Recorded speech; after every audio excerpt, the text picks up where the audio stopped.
The galaxy has seen the fall of empires, the rise of fleets, and the shattering of worlds, but nothing prepared it for Emberfall.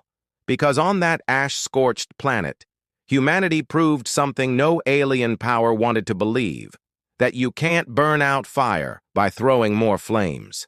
Before we continue, please take a moment to like and subscribe and tell us where you're watching from. The story begins far from the polished spires of galactic capitals on a planet no sane species would ever try to tame, Emberfall. It wasn't a name chosen for poetry. It was survival made literal. The first survey teams had marked it as uninhabitable.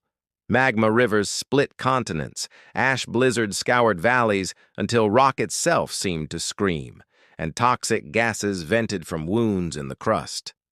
No alien race ever considered Emberfall more than a geological hazard, a star system to be avoided. But humans stayed. The colony ships that landed there had not come in triumph, but in desperation. Refugees, outcasts, wanderers from Earth's far diaspora who had nowhere else to go. When they fell from the sky and their landing crafts burned on entry, no rescue followed.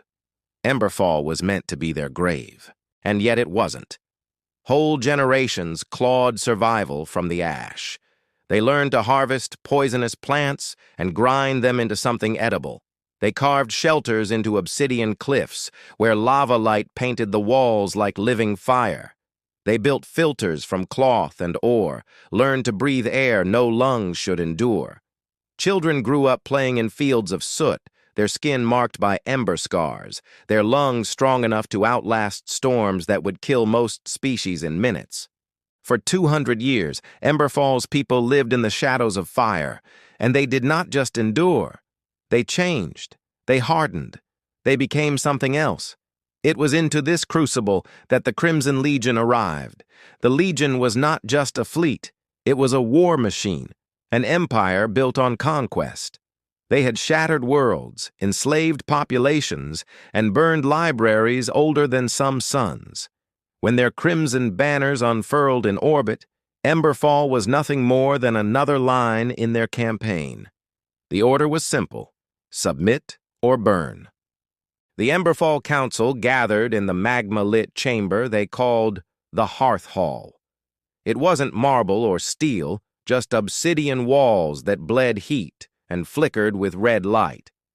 At its center stood Commander Lyra Ansel, scarred and aged, one arm replaced by a crude volcanic alloy prosthetic. She looked at the faces of her people, miners with soot-streaked skin, farmers who grew fungus in caverns, children who had never seen a clear sky.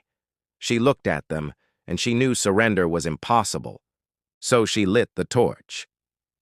The torch of Emberfall was nothing more than a rod of steel capped with a crystal shard taken from the planet's molten heart. But when it was lifted, the crystal glowed with living flame, brighter than any forge. To the colonists, it was a promise. As long as the torch burns, Emberfall lives. Lyra took the torch to the broadcast chamber. When the Crimson Legion demanded her submission, she appeared on every frequency they controlled, a scarred old woman holding fire against the darkness. Her words were simple. "You came to kill a people you thought already dead, but you will find no graves here. You will find us standing." The Legion laughed. Their commanders mocked the broadcast as desperation. To them, Emberfall was a cinder waiting to be snuffed out, and then the planet itself answered. The Crimson Legion's first strike was precise, kinetic bombardment aimed at the colony hubs. But as the weapons fell, the ground shifted. Eruptions tore through the surface, not random but triggered.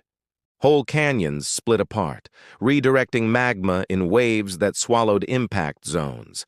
Their bombardments struck rivers of molten fire that boiled upward, deflecting destruction back toward the sky. The Legion thought it a fluke. They didn't know Emberfall had been reshaped by centuries of human hands. The colonists had learned to listen to the planet, to map its pulses, to seed it with bioengineered flora that grew along fault lines and responded to stress like nerves in a living body. The humans hadn't just endured Emberfall. They had bonded with it, turned it into a living fortress. The second wave of assault came in the form of infantry landers. Thousands of Crimson Legion troops descended onto ash plains, their armor gleaming red. They found no opposition. They marched through silent valleys, past black stone spires, through fields of dead ash. They thought the colony had fled. Then the ash moved. Human fighters rose from beneath the soot, cloaked in armor made not of steel, but hardened volcanic resin and fungal weaves that pulsed with faint bioluminescence. Their weapons were simple, shards of obsidian, modified mining charges, flame projectors fueled by gas vents. Against the Legion's precision rifles, they should have fallen instantly. But Emberfall had one advantage no invader could match: the environment itself. Storms rose with no warning, ash cutting visibility to nothing.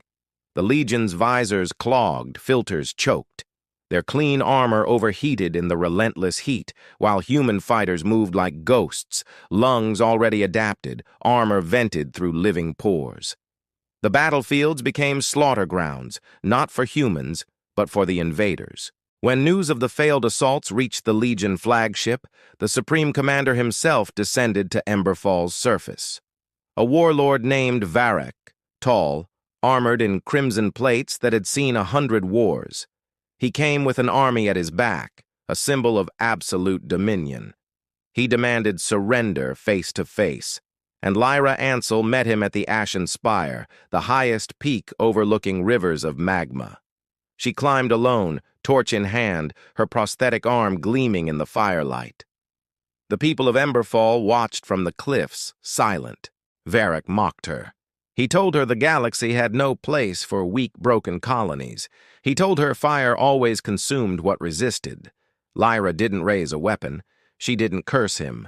She simply held up the torch and said, "You think fire destroys. We are fire. Fire remakes." The silence that followed was heavier than any weapon. Because Varek, scarred warlord, breaker of fleets, hesitated. The torch's flame reflected in his visor, and for a moment he saw not a frail human but an entire people who had lived in fire and refused to bow. That hesitation cost him everything. The Emberfall fighters triggered their final defense. The bioflora seeded beneath the Ashen Spire bloomed all at once, resonating with the planet's molten core. The ground sang, a low vibration that cracked stone and made magma leap skyward in fountains. Varek's army found themselves cut off, encircled by rivers of fire. His flagship in orbit shuddered as the planet's magnetic fields, amplified by human-grown bio-networks, scrambled their systems. The Legion wasn't just losing a battle. They were losing control of Emberfall itself. Varek ordered retreat. For the first time in the Legion's long history, a conquest had failed not against a rival fleet or empire, but against a single colony of humans living on a world no one else wanted. The broadcast went out again, not of surrender, but of defiance. Lyra's voice carried across the stars. "You thought Emberfall would fall silent. Instead, it echoes. Let every world hear it. Humans do not bow, not to fire, not to empire, not to you." The galaxy listened. On slave worlds, the message was whispered in secret. In mining camps, workers scrawled the word Emberfall into stone. On rebel ships, fighters painted torches on their hulls. The Crimson Legion had tried to burn out a spark and created a wildfire. The embers of Emberfall would not die. They would spread. And so the galaxy learned the truth humanity had always known. You cannot kill what refuses to stop living. You cannot silence the echoes of fire. Because on Emberfall, against ash and storm and empire, humanity had stood. And the galaxy would never forget the echoes of Emberfall.